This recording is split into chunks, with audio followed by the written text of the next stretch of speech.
यो ब्रह्माणं विदधाति पूर्वं यो वै वेदांस प्रहिणोति तस्मै तमहदेवम् आत्मबुद्धि प्रकाशं मुमुक्षुर्वै शरणमहं प्रपद्ये। ओम शांति शांति शांति।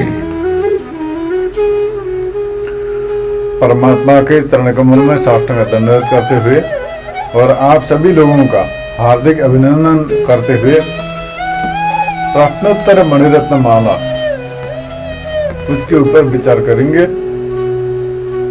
जो प्रश्नोत्तर मणिरत्न माला के 14वां श्लोक तक विचार हो चुका है और इससे आगे बढ़ते हैं, 15वां श्लोक से आगे बढ़ते हैं। तो यहाँ पर बता दें कि विज्ञान महाविज्ञ तमस्तिको वा नारिया पिशाचा न वंचितो या। संसार में सबसे बड़ा समझदार व्यक्तियों में से, सबसे बड़े समझदार व्यक्तियों में से सबसे उत्तम समझदार व्यक्ति कौन है, ये जिज्ञासा यहाँ पर रखा गया है। विज्ञान महाविज्ञ तमस्तिको वा, विज्ञान महाविज्ञ तमस्तिको वा मतलब सबसे बड़ा समझदार विद्वान और समझदार व्यक्तियों में से सबसे उत्तम समझदार व्यक्ति कौन है। इस प्रकार जिज्ञासा रखने पर यहाँ पर बताते हैं कि नारिया पिशाचा न वंचितो या। जो नारी रूपी अथवा स्त्री रूपिणी पिशाचिनी के द्वारा जो नहीं ठगा गया है वही सबसे बड़ा समझदार व्यक्ति है। जो व्यक्ति स्त्री रूपिणी पिशाचिनी के द्वारा नहीं ठगा गया है वही सबसे बड़ा समझदार व्यक्ति है। इस प्रकार कहकर यहाँ पर उत्तर दिया, लेकिन इसका तात्पर्य किसी नारी को अपमान करना, अपहरण करना नहीं हो सकता। तो यहाँ पर थोड़ा विचारणीय विषय है। इसमें से विचार करते वक्त थोड़ा रामायण के प्रसंग उद्धृत करना प्रासंगिक हो सकता है। रामायण में जो है नारद ऋषि भगवान राम से मिलते हैं और नारद ऋषि के द्वारा जिज्ञासा व्यक्त करने पर भगवान श्री राम उनका समाधान करते हैं। काम क्रोध लोभादि मद प्रबल मोह के धारी तीन मोह अति दारुण दुखद माया रूपी नारी। इस प्रकार वहां पर समाधान किया गया है। बताते हैं कि काम क्रोध लोभ और मद ये अज्ञान के सबसे बड़े सेनाएं, 4 सेना है, महारथी है। इसके अज्ञान के 4 सेनाएं हैं, सेनापति महारथी हैं। काम क्रोध लोभ और मद, प्रबल मोह के धारी, मोहरूपी अज्ञान के सबसे बड़े सेना है काम क्रोध लोभ और मद। तीन मोह अति दारुण दुखद, इन चारों में से भी अधिक दारुण दुखदाई, अत्यंत कष्टदायी, अत्यंत दुख देने वाला है वो है माया रूपी नारी। तीन मोह अति दारुण दुखद माया रूपी नारी। इनमें से भी सबसे अधिक दुखदाई, सबसे बड़ा दुख देने वाला है माया रूपी नारी। बोल करके यहाँ पर माया रूपी नारी शब्द से बताया गया है। इसलिए यहाँ पर भी नारी शब्द से माया का भी ग्रहण हो सकता है, माया को भी लिया जा सकता है। तो वहां पर माया रूपी नारी बोल करके श्री राम ने उत्तर दिया नारद जी को। और इसी तरह भगवान श्री कृष्ण ने गीता में कहा, भगवान बताते हैं कि दैवी हेसा गुणमयी मम माया दुरत्यया मामे वही प्रपद्यन्ते माया मेतम तरन्ति ते। ये जो मेरी दैवी त्रिगुणमयी जो दैवी माया है, दैवी हेसा गुणमयी, ये जो है दैवी त्रिगुणमयी मेरी माया है, इसको पार करना बड़ा कठिन है, बहुत दुस्तर है, अत्यंत दुस्तर है। इसको पार करना बड़ा कठिन है, बहुत कठिन है, अत्यंत कठिन है। लेकिन जो मुझ पर ही समर्पित होकर के मेरा ही अनुसरण करता है, मेरा भजन करता है, परमात्मा के प्रति पूर्णतया समर्पित हो जाता है, वो माया को पार कर सकता है। इस प्रकार भगवान ने वहां पर भी गीता में भी 7वें अध्याय में बताते हैं। तो इस प्रकार यहाँ पर नारी शब्द से केवल स्त्री और नारी को ही नहीं लिया जा सकता, नारी शब्द से यहाँ पर माया को भी लिया जा सकता है। त्रिगुणमयी माया जो है वो सबसे बड़े जटिल है, वही बंधन कारक है, उसी में फंसे हुए हैं। माया के कारण ही सब बंधे हुए हैं, माया के द्वारा ही सब संसार में फंसे हुए हैं। इसीलिए इस प्रकार समझना चाहिए यहाँ पर। तो यहाँ पर आगे बताते हैं, का श्रृंखला प्राणभृतम ही नारी, उसी बात को स्पष्ट करते हुए बताते हैं कि प्राणियों को बांधने के लिए सबसे बड़ा संकला कौन है, सबसे बड़ा बंधन संकल कौन है।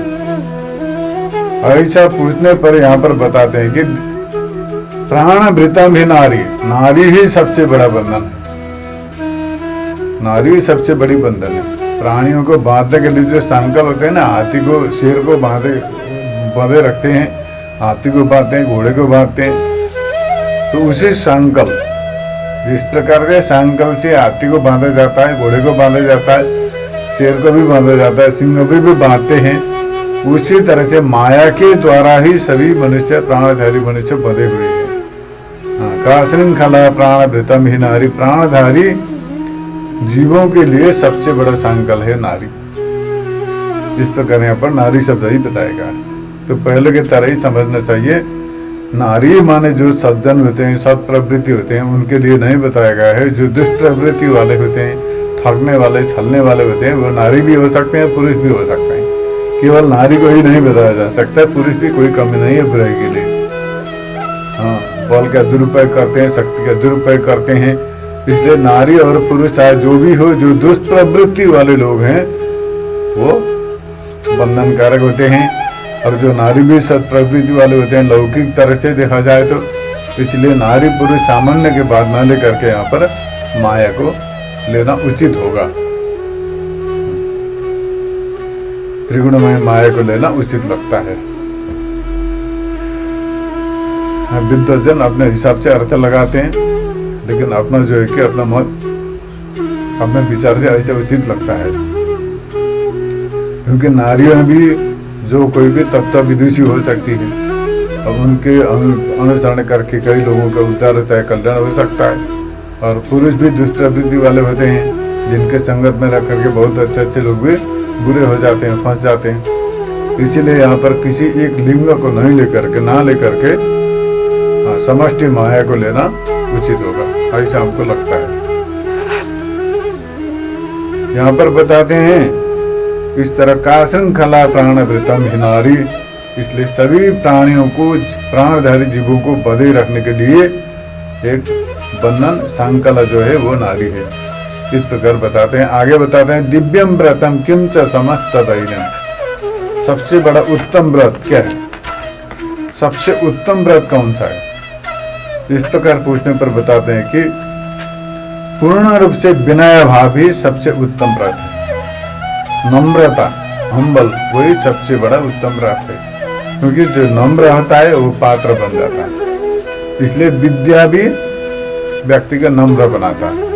इसलिए हितोपदेश में भी कहा गया है, विद्या ददाति विनयम विनयाद याति पात्रतम पात्रत्वा धर्मात्मति धना धर्म ततः सुखम। इस प्रकार बताते हैं कि विद्या ददाति विनयम, विद्या जो है विनयता को प्रदान करता है, और विनय होने पर पात्रत्व सिद्ध हो जाता है, पात्र बन जाता है। दान का पात्र हो, विद्या का पात्र हो, किसी का भी पात्र बन जाता है, उत्तम पात्र बन जाता है, मतलब क्वालिफाई हो जाता है। पात्र माने किसी तंबे के पात्र की बात नहीं कर रहे यहाँ पर, पात्रत्व धर्मात्मति माने पात्र बन जाता है, माने पात्र का तात्पर्य क्वालिफाई हो जाता है, नहीं तो डिस्क्वालीफाई हो जाएगा। इसीलिए यहाँ पर बताते हैं कि सबसे उत्तम व्रत जो है कि विनय भाव, नम्रता ही सबसे बड़ा उत्तम व्रत है। विनम्रता ही सबसे बड़ा उत्तम व्रत है। व्रतों में से बहुत सारे व्रत हैं और सभी व्रत अच्छे हैं, करना चाहिए, अनुष्ठान करना चाहिए, लेकिन विनयता के साथ, विनम्रता के साथ करना चाहिए, नम्रता पूर्वक करना चाहिए। नम्रता गुण जो है कभी त्यागना नहीं चाहिए, और जब नम्रता नहीं छोड़ेंगे तो अहंकार भी टपक नहीं पाएगा। जब नम्रता का परित्याग करेंगे तो अहंकार आदमी को ग्रस्त लेगा। जब नम्रता बने रहेंगे, नम्रता गुणों को धारण करेंगे तो अहंकार कुछ नहीं बिगड़ पाएगा। लेकिन अहंकार जो है कि आदमी को नम्र बनना ही नहीं देता, नम्रता गुण को उत्पन्न धारण करना ही नहीं देता। अहंकार जो है ना ग्रस्त लेता है। अहंकार को जो है कि अहंकार जो है नम्रता को खा जाता है, विनम्रता गुण को खा जाता है, दबा देता है। हाँ, इसलिए यहाँ पर बताते हैं कि सबसे बड़ा उत्तम व्रत जो है कि विनय भाव है। इस प्रकार यहाँ पर 15वां श्लोक पर विचार किया गया है। और आगे बढ़ते हैं। ज्ञातम न शक्यम च किमस्य सर्वरे योषिन मनोयत चरितम तदीयम। सभी लोगों के द्वारा एक बात जानना असंभव। यहाँ पर बताते हैं कि ज्ञातम न शक्यम च किमस्य सर्वे, सबके द्वारा क्या जानना असंभव है। सभी के द्वारा क्या जानना, किस विषय को जानना असंभव है। ऐसे जिज्ञासा करने पर बताते हैं योषिन मनोयत चरितम तदीयम। स्त्रियों का मन और उनका चरित्र जानना बड़ा कठिन है, असंभव है। इस प्रकार बताते हैं।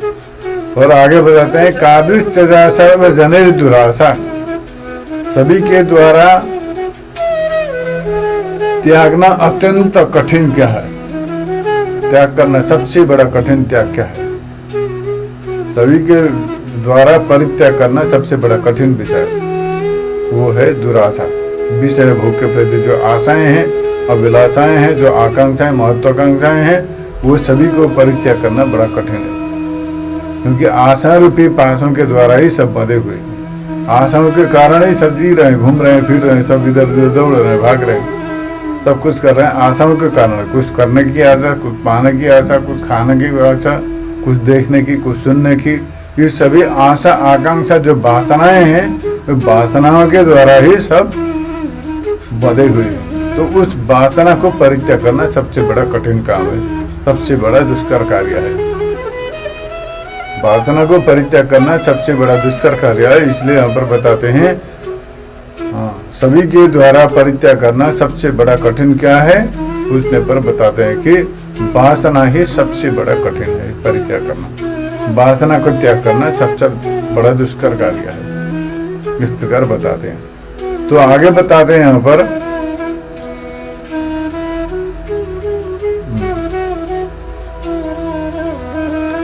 विद्या विहीन पशुरस्य को हुआ। पशु कौन है, ऐसा पूछने पर बताते हैं कि जो सब विद्या से विहीन है वो पशु है। विद्या बहुत प्रकार के होते हैं, विद्या अनेक प्रकार के होते हैं। तो कुल मिला करके तीन तो हो ही जाते हैं, भौतिक विद्या, धार्मिक विद्या और आध्यात्मिक विद्या। तीन प्रकार के हो ही जाते हैं। और तो भौतिक विद्या के अंदर तो हजारों प्रकार के हैं, धार्मिक विद्या के अंदर भी बहुत सारे हैं, और अध्यात्म के अंदर भी बहुत सारे दर्शन भरे पड़े हैं। अनेक प्रकार के विद्या हैं। लेकिन जो सब विद्या जो है कि वो सब विद्या से रहित व्यक्ति मूर्ख हो जाता है, पशु हो जाता है। पशु माने मूर्ख। यहाँ पर बताते हैं कि पशु कौन है, जो सब विद्या से हीन है, विहीन है, वही पशु है। सब विद्या से जो रहित है वो पशु है। तो सब विद्या माने सत्य माने ब्रह्म, सत्य माने ब्रह्म तत्व, सब तत्व, उसको जानने का जो साधन है ब्रह्म विद्या, उस विद्या से जो रहित है वो पशु है। ब्रह्म विद्या से रहित व्यक्ति पशु है। पशु के बराबर है, मूर्ख है। मान मूर्ख है क्या, ना अपने को जानता है, ना तो परमात्मा को जानता है, ना प्रकृति को जानता है, किसी को नहीं जानता। हाँ, ऐसे रोटी खाने पीने के चक्कर में पड़ा रहता है, घूमता फिरता रहेगा, सारा जीवन ऐसे गंवा देगा। इसलिए सब विद्या ही सबसे बड़ी संपत्ति है। तो सब विद्या प्राप्त करनी चाहिए। हाँ, तो सब विद्या से रहित हो जो वो मूर्ख है, पशु है। यहाँ पर बताते विद्या विहीन पशुरस्य कोवा। पशु कौन है, ऐसा जिज्ञासा करने पर बताते हैं कि जो विद्या से विहीन माने सब विद्या से जो रहित है वो पशु है। इस प्रकार बता दिए। और आगे बताते हैं, आगे बढ़ते हैं। वासो न संगा सहकरि विदेयो। किसके साथ वास नहीं करना चाहिए, किसका संगत नहीं करना चाहिए और किसके साथ नहीं रहना चाहिए, ऐसा जिज्ञासा करते हुए बताते हैं आगे। मूर्ख निश्चय खल पाप है।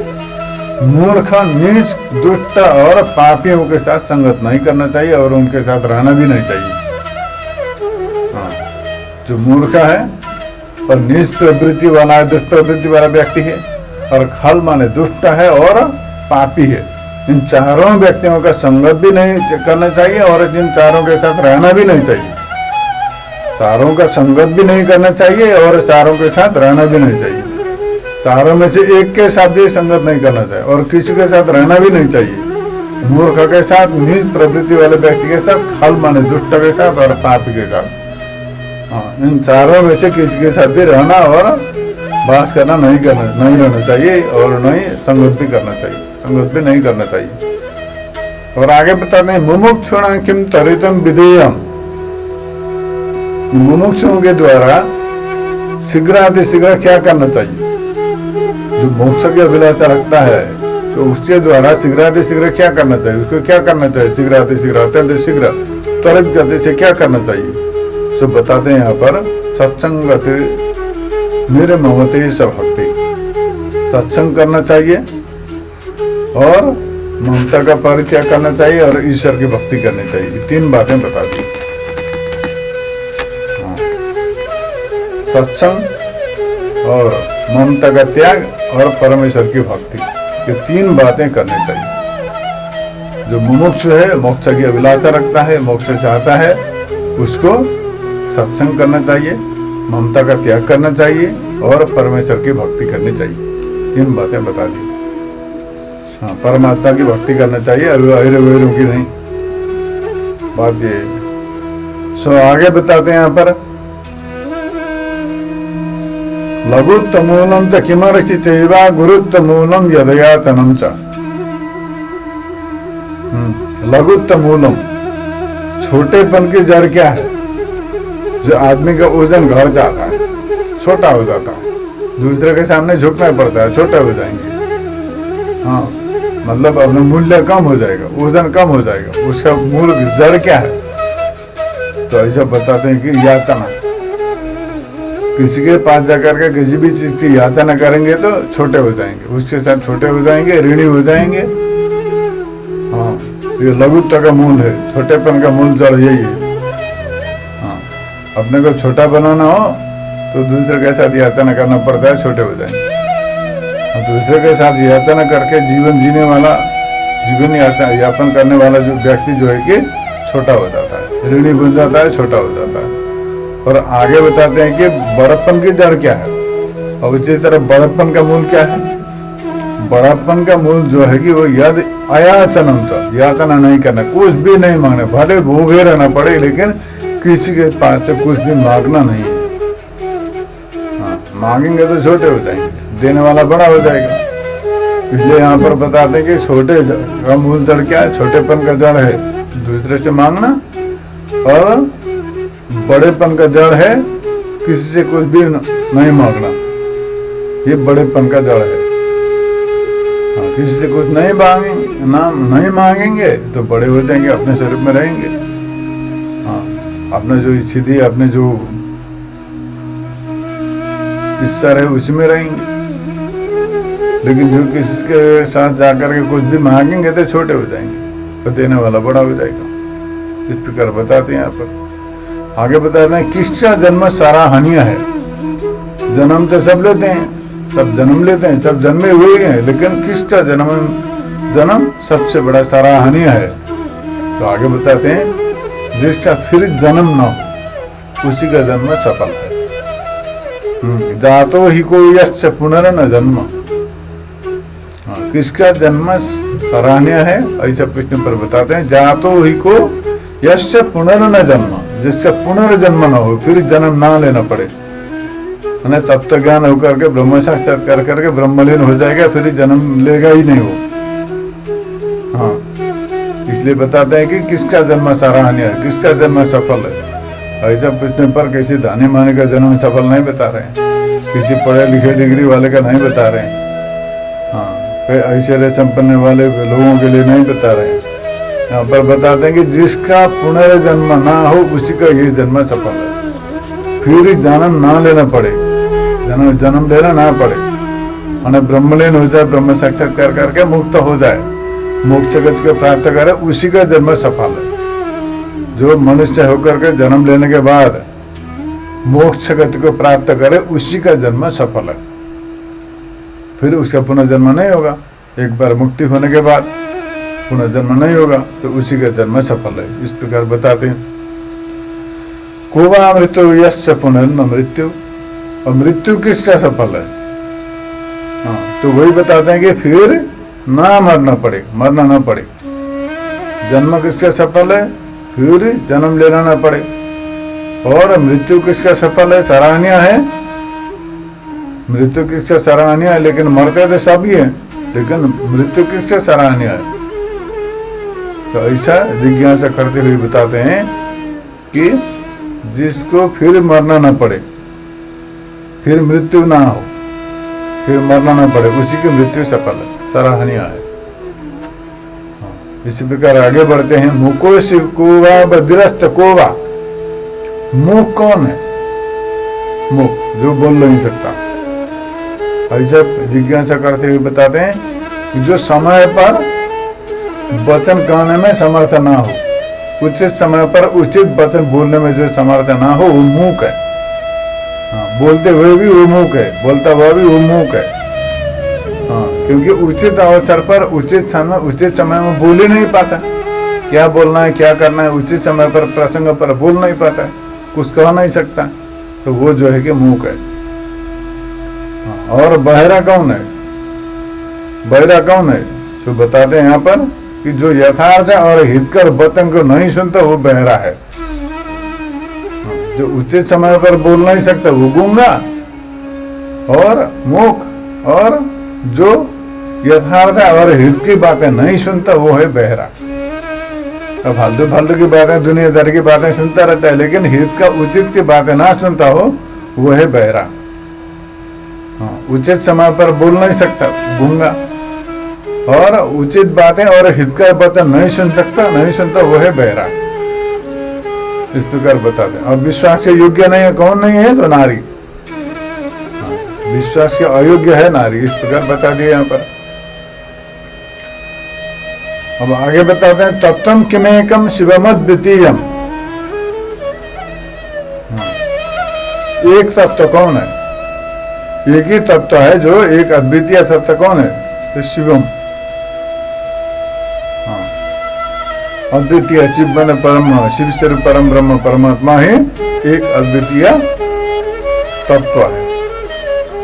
एक ही तत्व है, अद्वितीय तत्व, शिव तत्व। और किमुत्तमं सच्चरितम यदस्ति।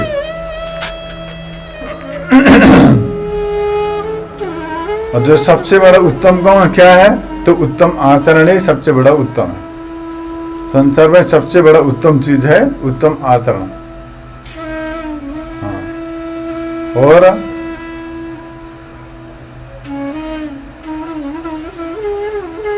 कौन सा सुख परित्याग कर देना चाहिए? त्यज्यम सुखम किम श्रियमेव सम्यक।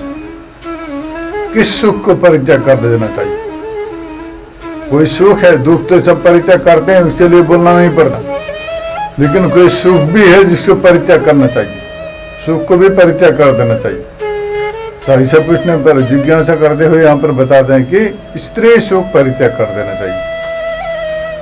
त्यज्यम सुखम किम श्रियमेव सम्यक। कौन सा सुख परित्याग कर देना चाहिए? स्त्री सुख जो है उसको परित्याग कर देना चाहिए।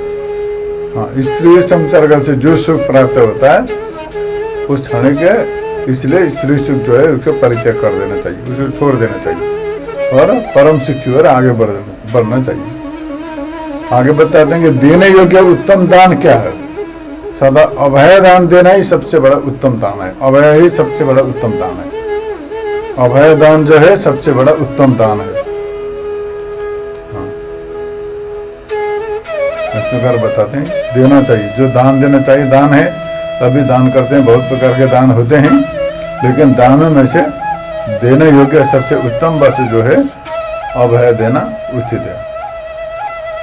उत्तम दान है अभय, माने किसी को भय ना हो अपने से, सबको अभय दान देना। पशु प्राणी से लेकर के वनौषधि से लेकर के सभी मनुष्य तक सभी प्राणी अपने से भयभीत न हो, सभी के प्रति प्रेम हो, स्नेह हो, आदर और सम्मान हो, पूज्य भाव हो, और सभी लोग भी अपने प्रति प्रेम करे, सम्मान करे, आदर करे। इस प्रकार से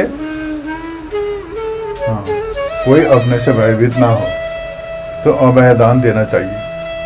आगे बताते हैं शत्रु महाशत्रु तमस्ति कोवा। शत्रुओं में से सबसे बड़ा शत्रु कौन है? तो बताते हैं कि काम शकोपा जलुव तृष्णा। हाँ, शत्रुओं में से सबसे बड़ा शत्रु है क्रोध, झूठ, लोभ, तृष्णा सहित काम। ये सबसे बड़े शत्रु हैं।